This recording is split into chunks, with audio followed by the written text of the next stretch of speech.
Facebook content থেকে আয় করার সুযোগ নেই নির্বাচিত জনপ্রতিনিধিদের। ফেসবুকের এমন নীতি থাকা সত্ত্বেও বাংলাদেশের অন্তত ১৩ জন সংসদ সদস্য আয় করছেন। তাদের মধ্যে মন্ত্রিসভার ৩ জন সদস্য আছেন। তথ্য যাচাইকারী ফ্যাক্ট চেক প্রতিষ্ঠান ডিসমিস ল্যাবের এক প্রতিবেদনে এসব তথ্য উঠে এসেছে। এ সংক্রান্ত একটি প্রতিবেদন প্রকাশ করেছে প্রতিষ্ঠানটি। ডিসমিস ল্যাবের অনুসন্ধানে দেখা গেছে ওইসব সংসদ সদস্যের কন্টেন্ট মনিটাইজেশন এখনো চালু আছে। ত্রয়োদশ জাতীয় সংসদ নির্বাচনে বিজয়ী জনপ্রতিনিধিদের ফেসবুক অ্যাকাউন্ট নিয়ে অনুসন্ধান চালিয়ে এ তথ্য পেয়েছে ডিসমিস ল্যাব। অনুসন্ধানে মেটার প্রকাশ্য পার্টনার পাবলিশার তালিকা এবং নেদারল্যান্ডস ভিত্তিক প্রতিষ্ঠান হোয়াইট টু ফিক্স সংরক্ষিত মনিটাইজেশন আর্কাইভের তথ্য ব্যবহার করা হয়েছে। ডিসমিস ল্যাবের প্রতিবেদন বলছে, এসব ফেসবুক অ্যাকাউন্টে নিয়মিত বাণিজ্যিক বিজ্ঞাপনও প্রদর্শন করা হচ্ছে। এতে মেটার নিজস্ব নীতি প্রয়োগের কার্যকারিতা, যাচাই প্রক্রিয়া এবং সম্ভাব্য স্বার্থের সংঘাত নিয়ে নতুন করে প্রশ্ন উঠেছে। মঙ্গলবার ডিসমিস ল্যাবের ওয়েবসাইটে প্রকাশিত প্রতিবেদন অনুযায়ী মেটার কন্টেন্ট মনিটাইজেশন কর্মসূচিতে সক্রিয় থাকা ভেরিফাইড ১৩টি ফেসবুক পেজ ও প্রোফাইলের মধ্যে ৭ জন বিএনপির, ৫ জন জামায়াত ইসলামীর এবং একজন স্বতন্ত্র এমপি আছেন। তালিকায় থাকা মন্ত্রিসভার ৩ সদস্য হলেন বাণিজ্য, শিল্প, বস্ত্র ও পাট মন্ত্রী খন্দকার আব্দুল মুক্তাদির, বিদ্যুৎ, জ্বালানি ও খনিজ সম্পদ প্রতিমন্ত্রী অনিন্দ্য ইসলাম অমিত এবং ভূমি ও পার্বত্য চট্টগ্রাম বিষয়ক প্রতিমন্ত্রী মীর মোহাম্মদ হেলাল উদ্দিন। প্রতিবেদনে উল্লেখ করা হয়, অন্তত ২টি ভেরিফাইড অ্যাকাউন্ট চূড়ান্ত প্রার্থী তালিকা প্রকাশের পরও মনিটাইজেশন কর্মসূচিতে যুক্ত হয়েছে। লালমনিরহাট ১ আসনের সংসদ সদস্য হাসান রাজীব প্রধানের অ্যাকাউন্ট ৪ ফেব্রুয়ারি এবং চাঁদপুর ৩ আসনের সংসদ সদস্য এসকে ফরিদ আহমেদের অ্যাকাউন্ট ১১ ফেব্রুয়ারি মেটার এই কর্মসূচিতে অন্তর্ভুক্ত হয়। তালিকায় থাকা অ্যাকাউন্টগুলোর মধ্যে সবচেয়ে বেশি অনুসারী পটুয়াখালী ২ আসনের জামায়াতের সংসদ সদস্য মোহাম্মদ শফিকুল ইসলামের। তার ফেসবুক পেজে অনুসারীর সংখ্যা ১৭ লাখের বেশি। পেজটির পরিচিতিতে তাকে সংসদ সদস্য হিসেবে উল্লেখ করা হয়েছে এবং এটি জামায়াতে ইসলামের নিয়ন্ত্রণাধীন বলেও পেজ ট্রান্সপারেন্সি তথ্য থেকে জানা গেছে। আর্কাইভের তথ্য অনুযায়ী ২০১৮ সাল থেকেই তার পেজটি মনিটাইজেশন কর্মসূচির আওতায় রয়েছে।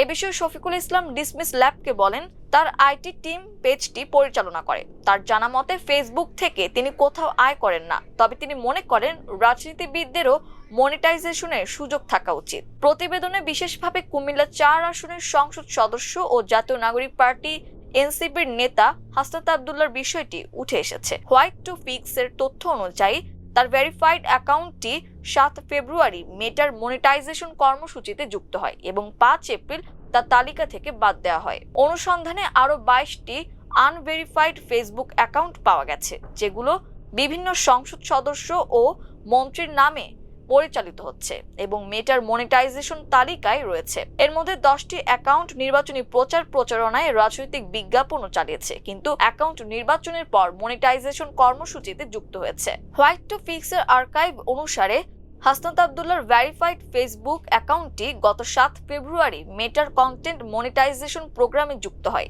এবং এরপর ৫ এপ্রিল তালিকা থেকে বাদ দেওয়া হয়। ডিসমিস ল্যাবের পর্যালোচনার সময় অ্যাকাউন্টটি মেটার বর্তমান অংশীদার প্রকাশক তালিকায় উপস্থিত ছিল না। তবে হাসনাতের সঙ্গে যুক্ত আরও ২টি ফেসবুক পেজ মেটার অংশীদার প্রকাশকের তালিকায় রয়ে গেছে। অনুসন্ধানে দেখা গেছে যে মেটা তার ফেসবুক আয় প্রকাশ্যে আসার পরে হাসনাতের ভেরিফাইড অ্যাকাউন্ট থেকে মনিটাইজেশন সরিয়ে নিয়েছিল, তবে তার রাজনৈতিক কর্মকাণ্ডের সঙ্গে সম্পর্কিত অন্য পেজগুলোতে মনিটাইজেশন সক্রিয় ছিল। প্রতিবেদনে বলা হয়, ডিসমিস ল্যাব এমন একটি ঘটনার সন্ধান পেয়েছে যেখানে মেটা বাংলাদেশের নির্বাচনী প্রার্থীকে শনাক্ত করার পরে মনিটাইজেশন বাতিল করেছে। ঢাকা ৮ নির্বাচনী এলাকা থেকে প্রতিদ্বন্দ্বিতা করা মেঘনা আলম ২০২৫ সালের সেপ্টেম্বর থেকে মেটার কন্টেন্ট মনিটাইজেশন প্রোগ্রামে যুক্ত হয়েছিলেন। নির্বাচনের চূড়ান্ত প্রার্থী তালিকা প্রকাশিত হওয়ার পরে চলতি বছরের ২৮ জানুয়ারি তার অ্যাকাউন্টের মনিটাইজেশন চলে যায়। মেঘনা আলম ডিসমিস ল্যাবকে জানান, মেটা তাকে একটি নোটিশ পাঠিয়ে বলেছে মনিটাইজেশন রাজনৈতিক ব্যক্তিদের জন্য সীমাবদ্ধ। ১২ ফেব্রুয়ারি নির্বাচনের পর ১৫ ফেব্রুয়ারি তার মনিটাইজেশন পুনর্বহাল করা হয়েছিল এবং ডিসমিস ল্যাবের পর্যালোচনার সময় সক্রিয় ছিল। তবে ডিসমিস ল্যাব অন্যান্য প্রার্থী এবং নির্বাচিত রাজনীতিবিদদের খুঁজে পেয়েছিলেন যাদের অ্যাকাউন্টগুলো এই জাতীয় কোনো সীমাবদ্ধতার মুখোমুখি হয়নি। ঢাকার 9 থেকে স্বতন্ত্র প্রার্থী হিসেবে প্রতিদ্বন্দ্বিতা করা তাসনিম জারার একটি ভেরিফাইড ফেসবুক অ্যাকাউন্ট রয়েছে, যার 7.6 মিলিয়ন অনুসারী আছে। হোয়াইট টু ফিক্সের আর্কাইভ অনুসারে অ্যাকাউন্টটির মনিটাইজেশন 2020 সালের জুলাই মাসে চালু করা হয়েছে এবং নির্বাচনের সময় জুড়ে সক্রিয় ছিল। ডিসমিস ল্যাব মেটার অংশীদার প্রকাশক তালিকায় বাংলাদেশি আইন প্রণেতা এবং মন্ত্রীদের নামে কমপক্ষে 22টি অযাচাইকৃত ফেসবুক অ্যাকাউন্ট খোলা হয়েছে। যেহেতু এই অ্যাকাউন্টগুলি যাচাই করা হয় না, তাই ডিসমিস ল্যাব তাদের 13টি যাচাইকৃত অ্যাকাউন্ট থেকে আলাদাভাবে নিরীক্ষা করেছে। এর মধ্যে বিএনপির সংসদ সদস্যদের নামে 13টি অ্যাকাউন্ট খোলা হয়েছে। এর মধ্যে অর্থমন্ত্রী আমির খসরু মাহমুদ চৌধুরীর নামে একটি প্রোফাইল ছিল, যার 44,000-এরও বেশি অনুসারী ছিল। পাট ও বস্ত্র প্রতিমন্ত্রী শরীফুল আলমের নামে একটি আনভেরিফাইড অ্যাকাউন্ট পাওয়া গেছে অনুসন্ধানে। প্রোফাইলটির 46,000 অনুসরণকারী এবং পেজের 57,000 অনুসরণকারী ছিল। উভয়ই মেটার কন্টেন্ট মনিটাইজেশন প্রোগ্রামে যুক্ত হয়েছিল। কিছু যাচাই না করা অ্যাকাউন্ট নির্বাচনের পরে মেটার কন্টেন্ট মনিটাইজেশন প্রোগ্রামে যোগ দেয়। গাজীপুর 3 থেকে সংসদ সদস্য এস.এম. রফিকুল ইসলাম এবং নওগাঁ 5-এর সংসদ সদস্য মোহাম্মদ জাহিদুল ইসলাম ধলুর ফেসবুক পেজে যথাক্রমে 12 মার্চ এবং 20 এপ্রিল যোগ দেওয়া হয়েছিল। উভয় তারিখই তারা সংসদ সদস্য হওয়ার পরে যুক্ত হয়েছিল। জানুয়ারি ফেব্রুয়ারি নির্বাচনী প্রচারণার সময় রফিকুল ইসলামের পেজে 23টি রাজনৈতিক বিজ্ঞাপনও চালিয়েছিল। পার্টনার ও প্রকাশক তালিকায় জামায়াতে ইসলামের সংসদ সদস্যদের নামে 8টি অ্যাকাউন্ট খোলা হয়েছে বলে দেখেছে ডিসমিস ল্যাব। এর মধ্যে ছিল চট্টগ্রাম 16 আসনের জহিরুল ইসলাম, ফরিদপুর 1 আসনের মোহাম্মদ ইলিয়াস মোল্লা এবং ঝিনাইদহ 4 আসনের মোহাম্মদ আবু তালেবের নাম, যা সবাই নির্বাচনী প্রচারণার সময় রাজনৈতিক বিজ্ঞাপন চালিয়েছিল।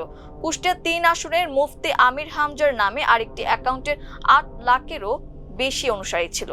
এ বিষয়ে ট্রান্সপারেন্সি ইন্টারন্যাশনাল বাংলাদেশের নির্বাহী পরিচালক ইফতেখারুজ্জামান বলেন, এ ধরনের পরিস্থিতি সম্ভাব্য স্বার্থের সংঘাত তৈরি করে, কারণ যারা প্রযুক্তি প্ল্যাটফর্ম নিয়ন্ত্রণ বা এ সংক্রান্ত নীতি নির্ধারণে ভূমিকা রাখতে পারেন, তারাই যদি সেই প্রতিষ্ঠানের কাছ থেকে আর্থিক সুবিধা পান, তবে জবাবদিহি ও সুশাসনের প্রশ্ন ওঠে। ডিসমিস ল্যাব এ বিষয়ে মেটার কর্তৃপক্ষের কাছে ব্যাখ্যা চেয়েছে, তবে প্রতিবেদন প্রকাশ করা পর্যন্ত প্রতিষ্ঠানটির পক্ষ থেকে কোনো প্রতিক্রিয়া পাওয়া যায়নি।